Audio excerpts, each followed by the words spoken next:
നമസ്തേ. Double ബാരലിന്റെ മറ്റൊരു എപ്പിസോഡിലേക്കാണ് ഇന്ന് നമ്മൾ കടക്കുന്നത്. ഈ ഡബിൾ ബാരലിന്റെ ഈ ചാനൽ നിങ്ങളെല്ലാവരും സബ്സ്ക്രൈബ് ചെയ്ത് ബെൽ ബട്ടൺ അമർത്തിക്കൊണ്ട് ഞങ്ങളെ പ്രോത്സാഹിപ്പിക്കണമെന്ന് അവർ നിങ്ങളോട് അഭ്യർത്ഥിക്കുന്നു. ഇന്ന് നമ്മുടെ വിഷയം നമ്മുടെ പ്രതിപക്ഷ നേതാവാണ്. ഇന്ത്യ രാജ്യത്തിന് ഈ തെരഞ്ഞെടുപ്പിലൂടെ 10 വർഷത്തിന് ശേഷം ഒരു പുതിയ പ്രതിപക്ഷ നേതാവിനെ നമുക്ക് ലഭിച്ചിരിക്കുന്നു. വളരെ ഊർജസ്വലനായ ഒരു പ്രതിപക്ഷ നേതാവിനെയാണ് നമുക്ക് കിട്ടിയിരിക്കുന്നത്. 2014 മുതൽ പ്രധാനമന്ത്രിയാവാൻ വേണ്ടി സ്വപ്നം കണ്ട് നടക്കുകയായിരുന്നു. മൻമോഹൻ സിംഗ് ഇറങ്ങിയതിന് ശേഷം ഞാനാകും എന്നുള്ള സ്വപ്ന ലോകത്തിൽ ജീവിക്കുകയായിരുന്നു ആ പാവം പയ്യൻ. പക്ഷെ അന്ന് ഭാരതീയ ജനതാ പാർട്ടിയുടെ BJPയുടെ വിജയത്തോടു കൂടി ആ ഒരു സ്വപ്നം അവിടെ ഉറങ്ങിപ്പോയി. വീണ്ടും 2019 അതേ സ്വപ്നവുമായി വന്നു, സാധിച്ചില്ല. അതിനുവേണ്ടി എന്ത് കള്ളത്തരവും രാജ്യത്തിനെ തന്നെ എന്ത് മോശമായി പറയുവാനും വിദേശ രാജ്യങ്ങളിൽ പോയിരുന്ന് വരെ എന്ത് വേണമെങ്കിലും പറയുവാനുള്ള തൻ്റെ ഇടമുള്ള പ്രതിപക്ഷ നേതാവാണ് ഇന്ന് കിട്ടിയിരിക്കുന്നത്.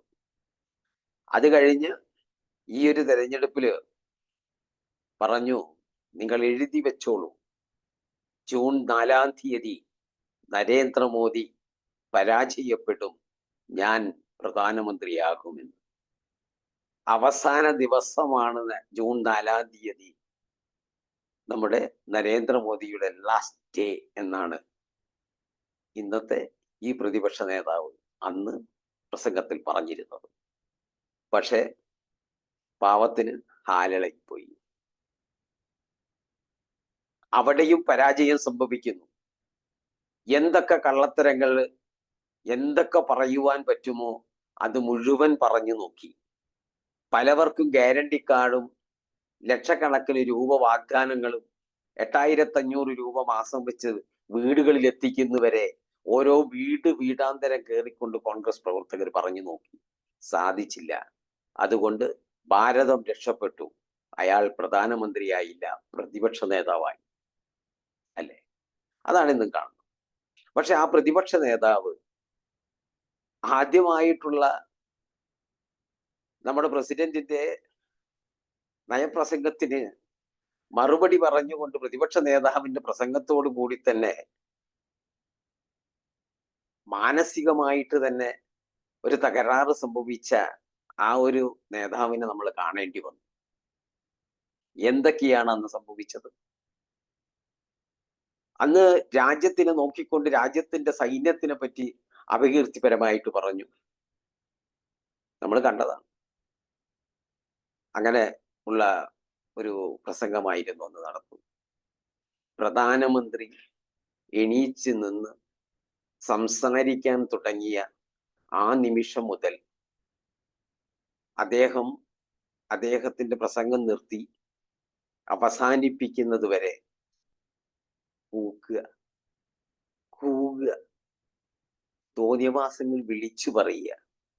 പ്രായമുള്ളവര് വരെ അവിടെ നിന്ന് ഇരിക്കാൻ വരെ പറയുമ്പോൾ ഇയാൾ ഇങ്ങനെ പ്രോത്സാഹിപ്പിക്കുക, എല്ലാവരും നടുക്കളത്തിലേക്ക് ഇറങ്ങൂ, ശബ്ദമുണ്ടാക്കൂ, ശബ്ദ കോലാഹലങ്ങളിലൂടെ പ്രധാനമന്ത്രിയുടെ ശബ്ദം എവിടെ ഉയർന്നു കേൾക്കരുത് എന്ന് പ്രതിജ്ഞ എടുത്തുകൊണ്ടായിരുന്നു പ്രതിപക്ഷ നേതാവിന്റെ അന്നത്തെ അരങ്ങേറ്റം, അല്ലേ? പക്ഷെ നരേന്ദ്രമോദി എന്ന് പറയുന്ന ആ ശക്തനായ നേതാവിന്റെ മുന്നിൽ ഒന്നും സംഭവിച്ചില്ല, ഒന്നും ചെയ്യാൻ പറ്റിയില്ല. പക്ഷെ ഇന്ന്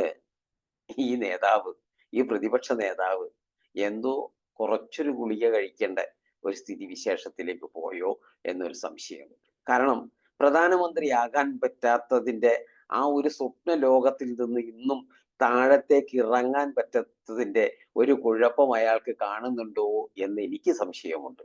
എന്റെ സംശയം മാത്രമല്ല, ഇന്ന് ഇന്ത്യ രാജ്യത്തെ ഭൂരിപക്ഷം ജനങ്ങളും അങ്ങനെ സംശയിക്കേണ്ടി ഇരിക്കുന്നു, സംശയിക്കുന്നുണ്ടാകും എന്നെനിക്ക് തോന്നുന്നു. അങ്ങനെയാണ് ഞാൻ കാണുന്നത്.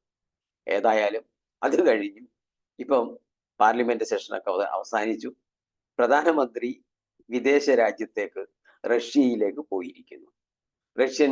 റഷ്യയില് അവിടെ റഷ്യന്റെ പ്രസിഡന്റ് നമ്മളെ പുടിനായിട്ടൊക്കെ സംസാരിക്കുന്നു.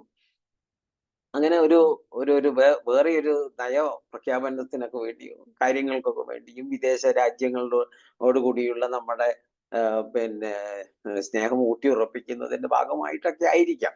എന്തൊക്കെയാണ് ഫോറിൻ അഫയേഴ്സ് എന്നൊന്നും നമ്മൾ അറിയുന്നില്ല. ഏതായാലും അതൊക്കെ നടക്കുന്നുണ്ട്. അതൊക്കെ അതിന്റെ കാര്യങ്ങളായി മുന്നോട്ട് പോകും. ആ സമയം നോക്കി പ്രതിപക്ഷ നേതാവ് പിന്നെയും ഇവിടെ സർക്കാരിനെതിരെ വീണ്ടും കുത്തിത്തിരിപ്പുമായി ഇറങ്ങും. നമ്മൾ കാണുക, നമ്മളെല്ലാവരും കണ്ടതാണ് കഴിഞ്ഞ ദിവസം നടക്കുന്നത്. എന്തൊക്കെയോ ഒരു വെപ്രാളമായിരിക്കുകയാണ്. ഇനിയും 5 വർഷമുണ്ട്. ഇപ്പോഴേ ഈ വെപ്രാളം കളിച്ചിട്ട് എന്തെങ്കിലും ആയിപ്പോവാ മനുഷ്യനെന്ന് എനിക്ക് തോന്നുന്നു. ഇനിയൊരു വെപ്രാളം കൊണ്ടും ഈ 5 വർഷത്തേക്ക് ഒരു കാര്യവുമില്ല. അത് കഴിഞ്ഞിട്ട് എന്തെങ്കിലും വെപ്രാളപ്പെട്ടാലേ വല്ല കാര്യമുള്ളൂ. ഇയാൾക്ക് ആരാണ് ഈ പ്രസംഗങ്ങളൊക്കെ എഴുതി കൊടുക്കുന്നത്? ആരാണ് ഇത്തരത്തിലുള്ള വൃത്തികേടുകൾ ചെയ്യുവാനുള്ള ഉപദേശം കൊടുക്കുന്നത് എന്ന് അത്ഭുതം തോന്നിപ്പോകും. ഇന്ന് അവരുടെ പ്രസിഡന്റ് ഇപ്പം വല്ല എന്തോ ഒരു സുഖചികിത്സയിലാണെന്തോ. ആ സമയത്ത് ഇയാൾക്ക് അയാൾക്ക് കുറച്ച് സീനിയോറിറ്റി ഉള്ളത് കൊണ്ട് അയാൾക്ക് പല സംഗതികളും അതിൻ്റെതായ സത്യത്തിലൂടെ പറഞ്ഞു കൊടുക്കാൻ പറ്റും. കാരണം ഇത്രയും വൃത്തികേടുകളൊന്നും പാർലമെന്റിന്റെ അകത്ത് ഒരിക്കലും നടക്കാറില്ല. ഇങ്ങനെയൊന്നും ഒരിക്കലും ഒരു പ്രതിപക്ഷ നേതാവും ഒരു പ്രധാനമന്ത്രിയോടും ഇങ്ങനെയൊന്നും ചെയ്തിട്ടില്ല. ഇത് ആദ്യമായാണ്. പക്ഷെ ഇതൊക്കെ നമ്മുടെ നാട്ടിലെ കേരളത്തിലെ മലയാളം പത്രങ്ങളൊന്നും ഇത് റിപ്പോർട്ട് ചെയ്യില്ല. കാരണം അവരൊക്കെ ഇവരുടെ അജണ്ടയിലാണ്. അവർക്ക് വേണ്ടിയാണ് ഇവർ ജീവിക്കുന്നത്. അവനെ പ്രധാനമന്ത്രിയാക്കി കണ്ടുകൊണ്ട് രാജ്യത്തിന്റെ നാശം കാണണമെന്ന് ആഗ്രഹിക്കുന്ന വലിയൊരു മാധ്യമ ശൃംഖല തന്നെ കേരളത്തിൽ വളർന്ന് മുന്നിലെത്തിയിരിക്കുന്നു. ഇന്ന് ഇത്തരത്തിലുള്ള ചെറിയ ചെറിയ ചാനലുകളിലൂടെയൊക്കെ ഇത് പറഞ്ഞു കേൾക്കുന്നുണ്ടാവുകയുള്ളൂ. എന്തായാലും അതങ്ങനെ മാധ്യമത്തിന്റെ വഴിക്ക് പോകട്ടെ, കോൺഗ്രസിന്റെ വഴിക്ക് പോകട്ടെ. ഏതായാലും ബി ജെ പിന്റെ വഴിക്കും പോയിക്കൊണ്ടിരിക്കുന്നു. എന്നാൽ ഈ സമയത്ത് ഇപ്പോ ഇയാള് സ്നേഹത്തിന്റെ ഒരു കട തുറക്കാൻ വേണ്ടി അങ്ങ് മണിപ്പൂരേക്ക് പോകേണ്ട ആവശ്യം ഉണ്ടായിരുന്നു. വല്ല ആവശ്യവുമുണ്ടോ മണിപ്പൂര് പോകണ്ട? ഒരാവശ്യവുമില്ല. മണിപ്പൂരിൽ പോയി ഇയാൾക്ക് എന്തെങ്കിലും ചെയ്യാൻ പറ്റിയോ? ഒന്നും ചെയ്യാൻ പറ്റിയില്ല. ഈ മണിപ്പൂർ എന്ന് പറയുന്ന ഈ ഒരു സംസ്ഥാനത്ത് 10ഓളം പ്രാവശ്യം പ്രസിഡന്റ് ഭരണം ഉണ്ടാക്കിയ പ്രസ്ഥാനമാണ് ഈ കോൺഗ്രസ്. അതൊക്കെ ഇയാൾ മറന്നങ്ങ് പോയി. ഇന്ന് ഇയാൾക്ക് അവരോട് വലിയ സ്നേഹം. അവിടെ മേത്തി, കുക്കി, നാഗാസ് എന്നൊക്കെ പറഞ്ഞിട്ടുള്ള ഗോത്രവർഗങ്ങൾ തമ്മിലുള്ള ഒരു യുദ്ധം തന്നെയാണ്. അതിൻ്റെ ഇടയിൽ കുറച്ച് ക്രിസ്ത്യൻ മിഷണറികളൊക്കെ അവിടെ പോയി അവരെയൊക്കെ ക്രിസ്ത്യാനികളാക്കിയതും അങ്ങനെ ഒരു വിഭാഗം ഉണ്ടായി. അപ്പൊ അവരൊക്കെ തമ്മിലുള്ള ഒരു ഒരു ഒരു ഫൈറ്റ് ആണ് അവിടെ നടന്നുകൊണ്ടിരിക്കുന്നത്. അതന്ന് ബ്രിട്ടീഷുകാരുടെ കാലത്ത് ഇവരെയൊക്കെ വേർതിരിച്ച് നിർത്തിക്കൊണ്ട് എന്നും തല്ലുണ്ടാക്കിച്ചുകൊണ്ട് അവിടെ നിന്ന് എന്തൊക്കെ ഊറ്റിയെടുത്ത് കൊണ്ടുപോകുവാൻ പറ്റുമോ എന്ന ഉദ്ദേശത്തോടു കൂടി അവർ ചെയ്തു കൂട്ടിയ കഥകളാണത്. അതിനുശേഷം സ്വാതന്ത്ര്യത്തിന് ശേഷം ഇതെല്ലാം കയ്യിൽ കിട്ടിയ കോൺഗ്രസ് ഇതിനെയൊന്നും അന്നു മുതൽ നേരെയാക്കാൻ നോക്കാതെ മുത്തച്ഛനും അച്ഛൻ്റെ അമ്മയും അച്ഛനും ഒക്കെ ഭരിച്ചു. ഒന്നും സാധിച്ചില്ല. എന്നും കലാപം തന്നെയായിരുന്നു അവിടെ. എന്നും നമുക്ക് ആലോചിക്കാൻ പറ്റാത്ത മാസങ്ങളോളമൊക്കെ ഹർത്താലും ബന്ദുകളും ആയിട്ട് ഒരു ഷോപ്പുകളോ ഒന്നും തുറക്കാതെ ആർക്കും ഒരു ജീവിതത്തിൽ അങ്ങോട്ടും ഇങ്ങോട്ടും പുറത്തു പോകാൻ പറ്റാതെ മാസങ്ങളോളം അടച്ചു പൂട്ടിയിരുന്ന ഒരു കാലഘട്ടമൊക്കെ ആ ഒരു നോർത്തേൺ സൈഡിൽ ഉണ്ടായിരുന്നു. അതിനെയൊക്കെ ഇന്ന് ഈ പ്രതിപക്ഷ നേതാവ് മറന്നുപോയി. പാവത്തിന് അറിയാഞ്ഞിട്ടായിരിക്കും. അന്ന് ചെറിയ കുട്ടിയല്ലേ. ബോൺ വിത്ത് സിൽവർ സ്പൂൺ. അങ്ങനെ വലിയ രാജാവായിട്ട് രാജകീയമായിട്ട് ജീവിച്ചത് കൊണ്ട് ആ രാജകീയത്തിന്റെ ആ പിന്തുടർച്ച അവകാശക്കാരനായി എന്നും അങ്ങനെ രാജാവായി എംപററായിട്ട് ഇന്ത്യയിൽ അങ്ങനെ ജീവിക്കുമെന്ന് വിചാരിച്ചതാണല്ലോ.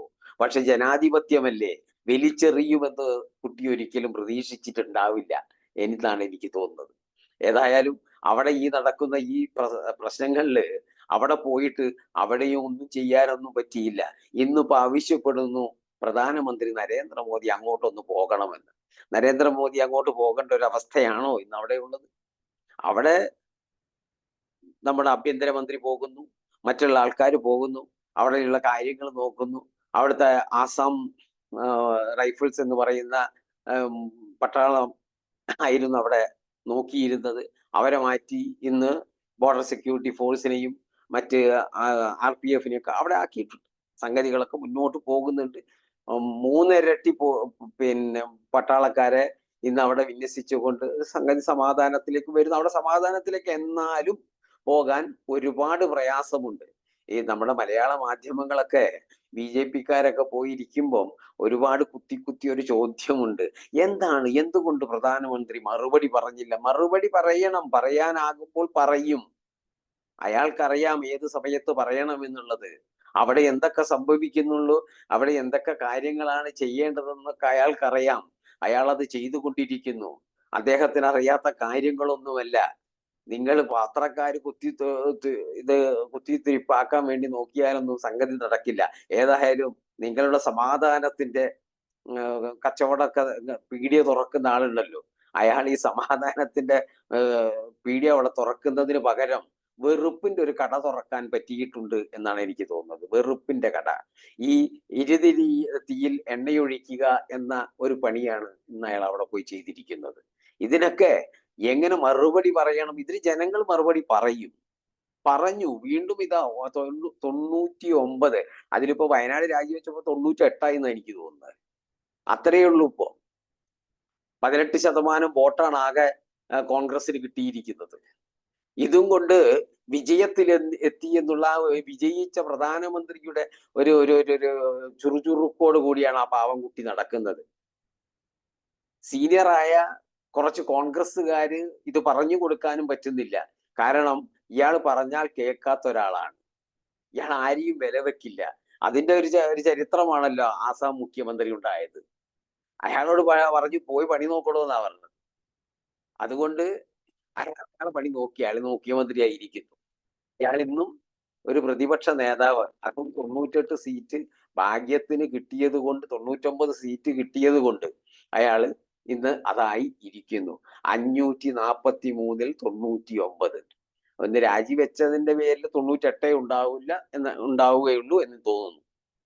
അങ്ങനെയുള്ള ആള് അവിടെ കിടന്ന് ഇങ്ങനെ തിളക്കിയാണ്.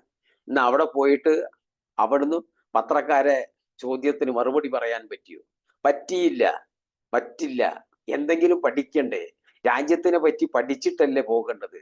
ഒരു പഠിപ്പും ഇല്ലാതെ അങ്ങോട്ട് പോയാൽ എന്തെങ്കിലും പറയാൻ സാധിക്കുമോ? സാധിച്ചില്ല. ഇനിയൊട്ട് സാധിക്കാനും പോകുന്നില്ല. അയാൾക്ക് ബുദ്ധിയില്ലാഞ്ഞിട്ടല്ല, ബുദ്ധി ജാസ്തിയായി പോയി. പെട്ടെന്ന് രാജാവാകണമെന്നുള്ള, പെട്ടെന്ന് പ്രധാനമന്ത്രിയാകണമെന്നുള്ള ആ ഒരു മോഹം കൊണ്ട് പാവം എന്തൊക്കെയോ ചെയ്തു കൂട്ടുന്നു. അത്രയേ ഉള്ളൂ.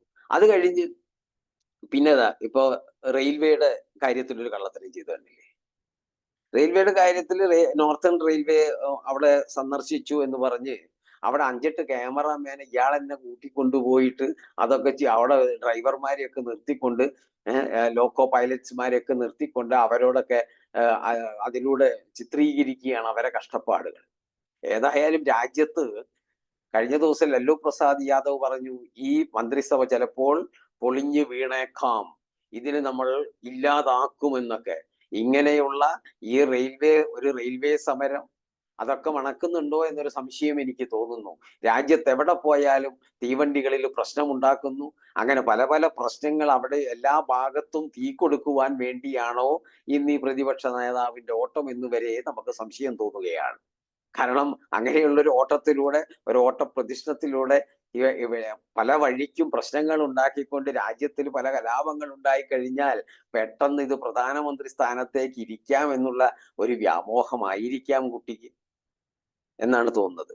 അപ്പം അങ്ങനെയുള്ള വ്യാമോഹമൊക്കെ അവിടെ വെച്ച് വല്ല കാരണവന്മാരായ കോൺഗ്രസ്സുകാരോടൊക്കെ എങ്ങനെയാ ഇത് പ്രവർത്തിക്കേണ്ടതെന്ന് ചോദിച്ച് കൂടെ നിന്നുകൊണ്ട് നല്ല ബുദ്ധിയോട് കൂടി പ്രവർത്തിക്കാൻ നോക്കണമെന്നാണ് ആ പ്രതിപക്ഷ നേതാവിനോട് പറയാനുള്ളത്. അങ്ങനെ നല്ലൊരു എങ്ങനെ നല്ലൊരു ഭരണകർത്താവാകും, രാജ്യത്തിന് വേണ്ടി എന്തെങ്കിലും ചെയ്യുന്ന ഒരാളാവാൻ എങ്ങനെ പറ്റും എന്ന് നോക്കുകയാണ് വേണ്ടത്. അല്ലാണ്ട് ഈ കുത്തിത്തിരിപ്പും ഇതൊക്കെ ഒരു വെറുപ്പിന്റെ കടകൾ ഇങ്ങനെ ആരംഭിച്ച് എല്ലാവരെയുടെയും വെറുപ്പ് സമ്പാദിച്ചുകൊണ്ട് ഇന്ത്യയുടെ പ്രധാനമന്ത്രി ആവാൻ പറ്റുമോ പ്രതിപക്ഷ നേതാവെ? ഒരിക്കലുമില്ല, ഒരിക്കലുമില്ല. അങ്ങനെ ഒരു വ്യാമോഹം ഉണ്ടെങ്കിൽ അത് വെറുതെയാകും. അത് ഒരു സ്വപ്നം മാത്രമായി ഈ ജീവിതം മുഴുവൻ നിങ്ങൾ പാഴാക്കേണ്ടി വരുമല്ലോ എന്ന് ആലോചിക്കുമ്പോൾ സങ്കടം തോന്നുകയാണ് പ്രതിപക്ഷ നേതാവെ. ഇത്രയും പറഞ്ഞുകൊണ്ട് ഇന്ന് ഞങ്ങൾ സമയം ഇവിടെ അവസാനിപ്പിക്കുന്നു. ഇനി നാളെയും നമുക്ക് കാണാം. നമസ്തേ.